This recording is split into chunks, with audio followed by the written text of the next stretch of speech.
Welcome back to The Build Up, presented by Brown Harris Stevens and Guaranteed Rate, where we discuss the secrets of building wealth through real estate. We're your hosts. I'm Candice Malessa. And I'm Malessa Rambaran. Today we're joined by Cathey Kuo, who is a commercial real estate broker, investor, and entrepreneur who's spent over a decade mastering commercial real estate deals, asset management, and 1031 exchange strategies. This has helped her to build long-term wealth. And as someone who started young in the business, analyzing deals with her mom in high school, and now leads a top commercial firm in Las Vegas, Cathey is going to bring a unique mix of hands-on experience and strategic vision. I'm Brian Scott Cohen, one of the top loan originators in the country, and the #1 mortgage originator at Guaranteed Rate Infinity. Guaranteed Rate Infinity arguably has the most advanced tech in the industry. Our completely digital loan process makes it easy and efficient for homeowners, from a 15-minute pre-approval to the digital application and through closing. My team and I would love to help you get into the home of your dreams. From residential and commercial closings to litigation, Romer DeBoss is your full-service real estate law firm. We blend big firm knowledge with boutique-level attention, delivering outcomes that exceed every expectation. Contact us at romerdeboss.com. Okay, Cathey, welcome to The Build Up. Thank you. I'm so glad to be here with you guys. Well, you ladies. Very happy to have you on, and we are looking forward to this conversation today. But let's go back to where it all began, right? Because that's your early years laid the foundation for all that you do today. And you started analyzing real estate deals alongside your mom, which is really great. So talk to us about that early exposure and what that was like and how it shaped your mindset around real estate and wealth. Sure. So I always say I am a living example of the American dream. That's like the SparkNotes version. Basically, I'm the child of first-generation immigrants. I've been in the business literally since I was 12 years old. And it's not child labor. It's just being the child of immigrants, right? Like I was the translator on the calls. I was the one reviewing the contracts and helping her understand because English was my mom's second language. And so basically I was analyzing investment deals since I was 12 and learning from that firsthand. And just I think I was raised just with the importance of like hard work and just that grit, right? If you understand that immigrant mindset, that's just how it is, right? It's the work harder, no one cares, like no excuses, just results. And so that's the mindset I kind of grew up with. And this is like, I'm a big believer in radical authenticity. And so I share like, a lot of times the most successful people I know, you're shaped by trauma in some sense, but you can use it to fuel you or you can play victim to it. And for me, it was like what drove me in my path to success in real estate was really just like, long story short, my dad cheated on my mom. I was the one who found out. And ever since then, I was like, I'm never going to rely on a man for financial security. And so basically just hustled since I was a teenager. And here we're like 20 something later. Yeah, I love that. I really resonate with that because I'm an immigrant myself. So it definitely resonates. And we're in real estate as well. Candice and I are brokers here in New York City. So I'm from New York originally, actually. Oh, perfect. Yeah, we did read that as well. So yeah, New York girls here, you get it. So we definitely have to really thrive on that grit and really, that's the only way you could be successful. So we really resonate with that. Yes, definitely. And so you talked a lot about your early years and your introduction to real estate, but what was the transition for you to actually turn that into a career for yourself? What did that look like? Sure. So I'm one of the few people that actually use my college degree, basically. I actually studied real estate development in college. So I went to school in New York City where a Brewer College, Zicklin School of Business. And basically I studied real estate development. I only applied. I co-authored this book, Lead Like a Woman, Audacity. And essentially I shared my story in there. But one of the lessons I shared is there's no plan B, right? When you have only plan A and you're like, this is what I want, this is what I'm going to go for, you will get it done. And that's the resolution I had. So I basically applied for one job. Like, most people are like, oh, I have my top choice, I have my backup, right? Whether it's college or whether it's like their first job out of college. And for me, I was like, there's one job I wanted. It was at CBRE. It was called the Wheel Program. It was like the most competitive and hardest to get into. There were 5 positions and over 600 applicants. 3 rounds of interviews, and most of the people I was competing with were like Ivy League graduates. And I went to a public CUNY college. It was a good business school, but it wasn't Ivy League, obviously. And so I was like, but I always know the power of network. And taking initiative. So I was served as president of the real estate club. I basically purposely hosted a career panel where I invited the associate manager and the HR manager who I knew would be interviewing me at CBRE in Midtown Manhattan. And I invited them to come speak. So by the time they interviewed me, they had already known me. I was, they had spoken for my event. And so we had already built a certain like relationship and rapport. And I think that's such an important part of real estate. And so I started my career in the Wheel program. I got in, of course, with the less than 1% chance. And I wanted to get in there because basically, I don't know, you guys are in New York, so you might have heard the names, but Darcy Stakem was like #1 investment sales broker. She's done over, I think, 150 billion in sales. That's who I got to learn from in investment sales. And then my first mentors on office leasing were these 2 guys. It was Derek Adas and Lawrence Brady, but essentially they worked on like Sony, WeWork, Thrillist, like huge names. And so I got to learn commercial real estate from the best of the best. And that's where I wanted to start. And that's why I only had one choice. And how I got into building it as a career, starting in corporate at CBRE, which was at the time, it was the #1 commercial real estate firm in the world. And I was like, if I'm going to start, I might as well go big, right? Like go to the top, go to #1 and build an amazing foundation. Like really, really grateful for my early mentors and just getting to learn from the best of the best in the industry. I love that. Just very resourceful. Like you mentioned, you just really have to analyze who you are and what sort of, positive and negative and, just having that in, right? Because like you said, you didn't come from Ivy League, but you got the in, you used networking skills, which is really amazing. And now you're in commercial real estate. So let's talk about what sort of deals or asset classes do you focus on and why did you choose that? Sure. So in commercial right now, actually, so I own a boutique commercial real estate firm now. I left CBRE back in 2015. So it's been a long time, 11 years on my own. So I started as a solo commercial real estate broker and then very organically grew my team. I have a team of 7 now, including myself. And so because of that, we do pretty much all asset classes on the commercial side. Mm-hmm. And so I have a girl on my team. Like actually my team is all women, which I'm really proud of because it's such a male dominated industry in commercial real estate. So my team is all women. One of the ladies specializes more in the industrial. One of them specializes more in retail. One of them does more in multifamily. One of them does kind of like some medical office. And so right now, and I've done everything. So I've sold a 200-unit hotel. That's probably like the biggest deal I've done. And then we do a lot of like leasing for restaurants, med spas, medical offices, industrial warehouses. So kind of across the board on all commercial. So commercial would mean office, retail, industrial, land, and also multifamily 5+ units and hospitality. So we've kind of done it. Right. Yeah. Let's hone in on office a little bit because that was a segment that was hit so hard with COVID. Obviously, most people are aware of that. It affected, people all over, even not being in real estate, you weren't going into the office during that period. And it's still taken time for getting back to the office to really recover. It's definitely much better, especially where we are here in New York. There's a lot more energy, a lot more people in the office, which is great. But we're still seeing nationwide, I don't know if you're seeing a little bit different, but we're seeing that the vacancy nationwide is around 20% still for vacancy in offices. So with that in mind, where are you seeing opportunities in this segment, as well as where should investors maybe tread lightly? Sure. Yeah. So that's an interesting actually segment of the market because I think it's very like siloed in terms of like you have to look more kind of micro instead of macro. And so what I mean by that is like the New York office market is totally different from the San Francisco and the Las Vegas. So New York and San Francisco are more similar, I would say, in that like it's definitely struggling. Like I still have colleagues in New York office leasing and I check in with them periodically. I follow them on LinkedIn and social media and I see where the market's at there.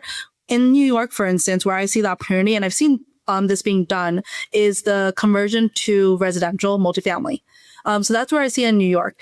In like Vegas, on the other hand, office is actually thriving. So suburban office, I would say. So the numbers are a little bit skewed because I think there's some so at least in the Vegas market, it's like, I say it's obsolete product essentially, because how we are in Vegas, we're a little bit spoiled. Everyone likes to live and work within like 10, 15 minutes drive of each other. We don't deal with traffic. We don't deal with transportation like we did in New York. And so the suburban office near the like nice neighborhoods are almost 100% like occupancy, like almost zero vacancy, doing amazing. But if you're looking at urban infill, so like the older product is like Howard Hughes Center, which is just east of the Strip. That used to be the old Class A. That has a lot of vacancy, and that is kind of becoming obsolete product because people don't want to travel in traffic across the Strip. If you live in Vegas, you want to be on the west side near your house within 10 minutes. So you can like, I don't know, go home for lunch, go pick up your kids after school, go back to the office, things like that. They want convenience. And so I think it depends. And so in Vegas, I think it's similar. I think that a lot of that older office that's in urban infill, like that needs to be repositioned in some way, whether it's to a hotel or whether it's to residential. And the opportunity here, I would say in general, but definitely in Vegas the most, because I know this market the most intimately, right? I work with it day in and day out, is medical office. And so there's huge demand for medical office right now.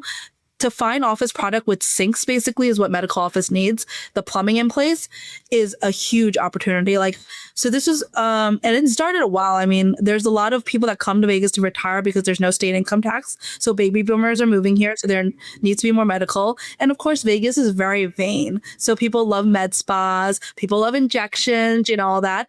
And then thirdly, there's like the biohacking trend that's coming online, you know, peptides, IV, GLP-1s. And so also those are another form of medical that's like really expanding, like wellness clinics and holistic health. And so those all need medical offices. And we ourselves are working with like multiple clients that are looking for medical office. One's coming from Chicago, you know, another coming from California. And so they're all coming from different places and expanding to Vegas. And, you know, to give you the numbers of it, like this was a few years ago when the demand was still like not as high as today. There's a group of commercial brokers here in town that actually syndicated an office deal. And so they basically bought like this older office product that had a lot of vacancy, value add, high risk. And then they basically turned it into a medical office, like put in the infrastructure, put in the plumbing. It went every $100 they put in, they got like basically 168. So it was like a 68% return within like a year. Like that's how much like the upside was essentially. And so that's where I see a lot of opportunity. And my family we own about 100,000 square feet of commercial real estate here. And a lot of it, a few years ago, there was actually a group of brokers and they were actually competitors at different boutique firms and some of the bigger firms. And they all got together and invested together to syndicate an office deal. So for every $100 that they put in, it was about $168 back. So 68% return, which is insane. And that just shows the opportunity in medical office specifically, like I was mentioning. Right. And as you mentioned before, really getting into that question, there are different facets of commercial real estate, right? And it's very complex. So talk to us about how you evaluate a deal. What risk are you looking for? What is considered a safe deal? It really honestly depends. So I always say there's not a blanket like kind of answer to this, right? Because everyone's kind of investment criteria, risk tolerance, and goals are different. And so I always say if you're looking for more cash flow, let's say, like that's one kind of aspect of it, versus if you're looking for more equity, that's another aspect. So like to kind of give you real life examples, if you're a high income earner, you're in tech, let's say, and you're making like multiple 6 figures, 7 figures a year, right? And you're like, look, I just need somewhere to like park my money. I don't really need the cash flow. I earn a lot of income. Cash flow would just make me pay more taxes. Then we're going to look for something with like, hey, well, how can we maximize depreciation? How can we utilize cost segregation and bonus depreciation? How can we like find something that's more value add and maybe opportunistic where we can put in some capital improvements and improve the value and go from there? On the other hand, you know, if you're someone who's more like, hey, I want the cash flow, like even though I have income now, like, or I have savings, like my goal is to like replace my income, have a passive income stream.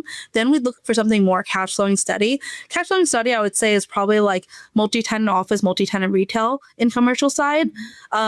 Whereas the high capex, like value add, could be a mix of things, right? It could be something with a lot of vacancy that's single tenant. It could be like even like a land flip. Like sometimes you can just buy land, get the entitlements done, and then like flip the land as a development project. You know, or you could do value add multifamily syndications are a big one. Like, it also depends on the price point. Like, are you looking to place $1 million capital cash into it? Or are you looking to place $5 million cash?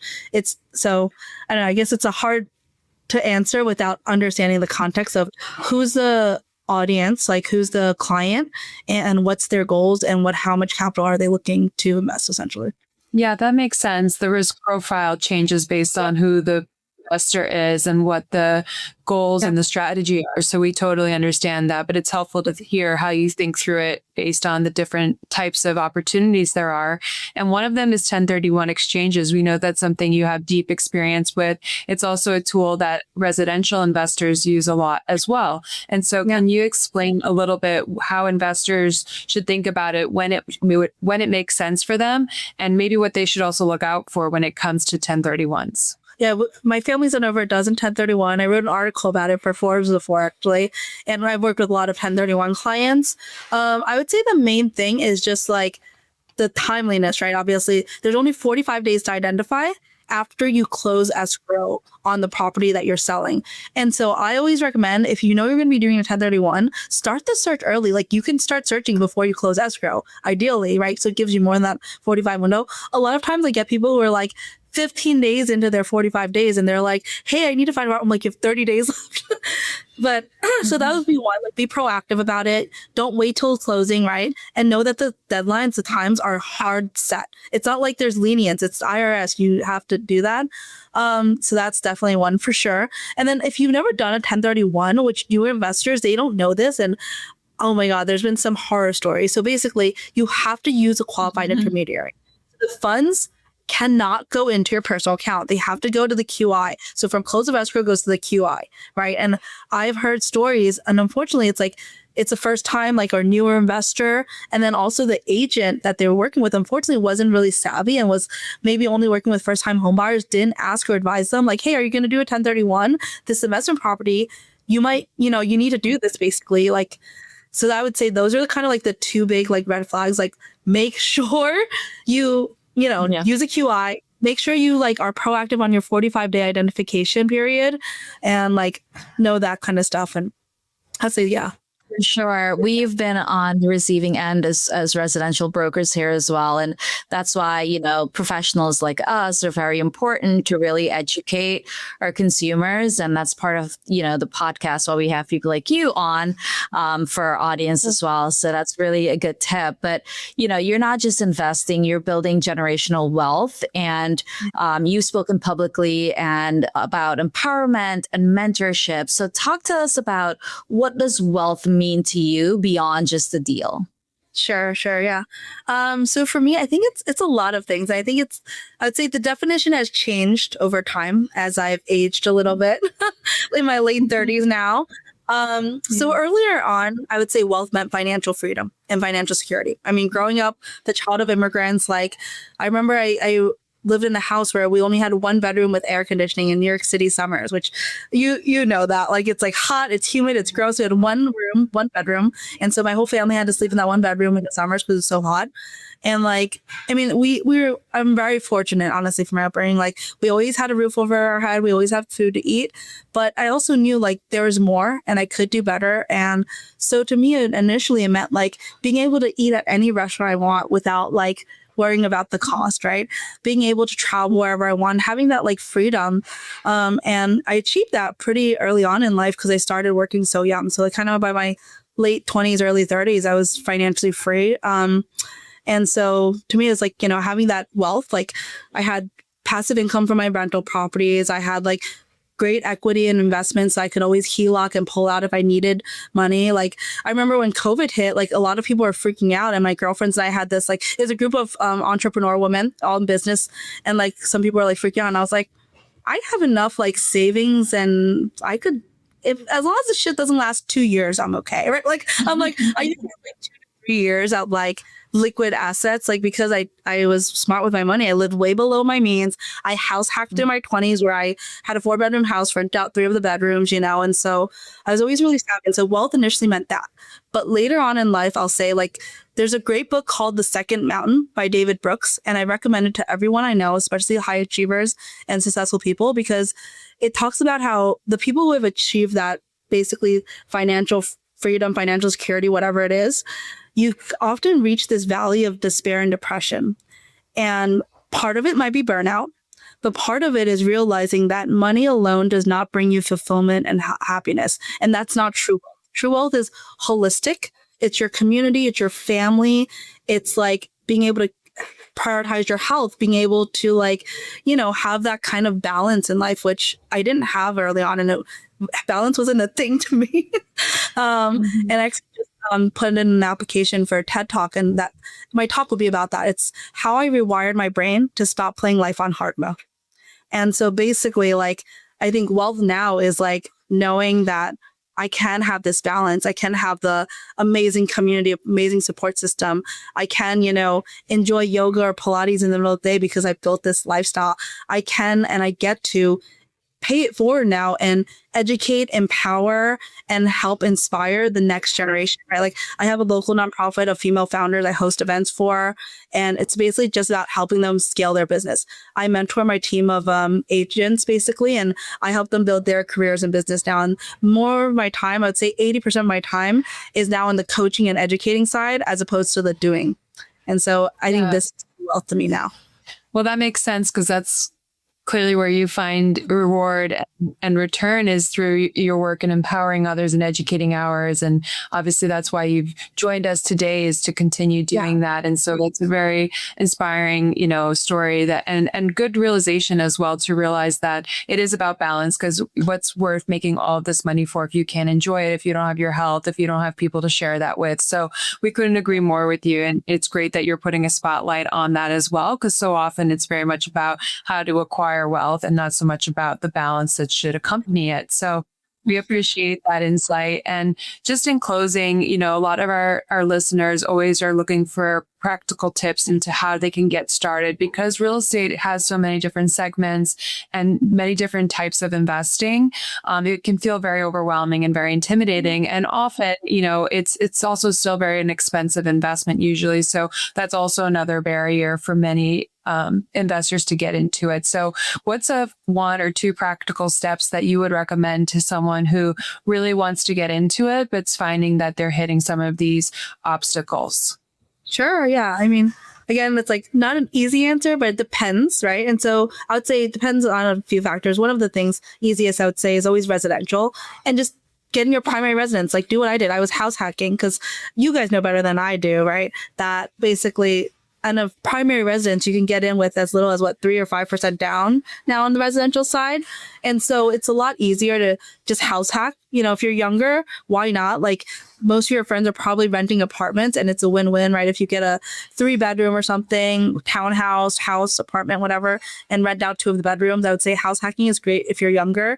If you don't want to house hack, or you're like just, not in that phase, then I would say looking outside of your city. If you're in somewhere like New York, right? I'm sure both of you have amazing networks and referral partners. A lot of my friends in New York and California, they invest in Texas, they invest in Las Vegas, they invest in Florida, and they invest in other cities where it's more affordable. Like recently, for instance, I just hosted yesterday, but I was hosting a Costa Rica cash flowing basically opportunities webinar. And in Costa Rica, for instance, you get a beautiful home, walking distance to 3 beaches, luxury finishes, saltwater pool for $470,000. And it's an Airbnb. It's over a 9% cap rate, on the Airbnb data. So it's you're not going to get that in the States at all.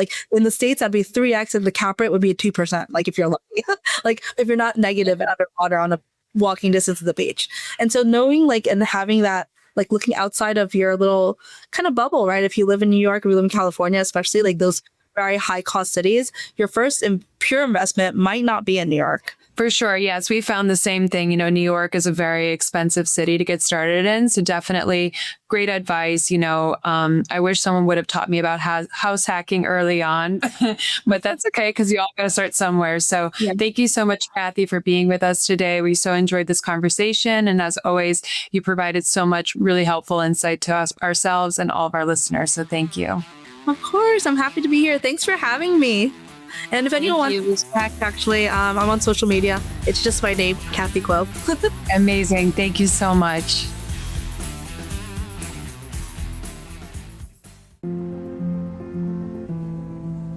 What do you really need to know about buying or selling a home? First, it's serious business. And it's complicated.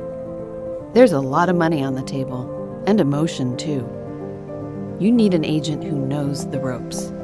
So, whether you're buying or selling your home, work with professionals who have a mastery of the craft. So, Candice, one of the biggest forces shaping real estate right now is what economists are calling the lock-in effect. Redfin found that 60% of American homeowners have mortgage rates under 4%, and they're not really looking to sell. No, more like they can't really sell. This is a phenomenon that the Fed has also said is what's really keeping this housing market so tight. But here's the flip side. It's not just about the financial part of it. A lot of homeowners they don't have a choice. They're kind of stuck. You know, they can't have a new job. They can't even have a divorce if they want to because they don't need to, get a 7% mortgage. Yeah. You can argue, though, that the lock-in effect is also protecting homeowners in a way from rising costs, unaffordability, and obviously high inflation. Zillow even confirmed that owners with these sub 4% rates are really shielded from all of these rising costs that a lot of other owners are now having to absorb. Right. It helps that individual, but it hurts the system, right? If everyone stays put, then the market becomes dysfunctional. The inventory dries up, prices stay inflated, and more importantly, first-time home buyers, they don't really have an option here. They're stuck in the rental market. They can't afford to buy in. There's literally no inventory at that point. Usually when we feel stuck like this is when we expect policy to step in and provide some opportunity for change. For example, there's been some chatter about portable mortgages or tax incentives for sellers or an incentive to downsize. So if we can create and free up a little bit of a financial break for these owners, then that might move the market a little bit. I love that idea because until we solve this lock-in problem, the market stays stagnant. It's not a demand problem at this point. It's really a supply stagnation problem. Yeah. And until there's a change, every buyer, every seller, every broker is operating in a market that was formed in 2020 and 2021, really. And so we're not moving forward. Mm-hmm. And it's pretty much right now the golden era rates is just running the market. So, well, I guess we're just going to have to wait and see what's going to end up moving the market here. That's a wrap for today's episode of The Build Up. If you found value here, subscribe, share with someone ready to take the next step in real estate, and join us next time as we continue breaking down the path to building wealth, one conversation at a time. This podcast is for informational purposes only and does not constitute tax, legal, or investment advice. For specific recommendations, please consult with your financial, legal, or tax professional. Their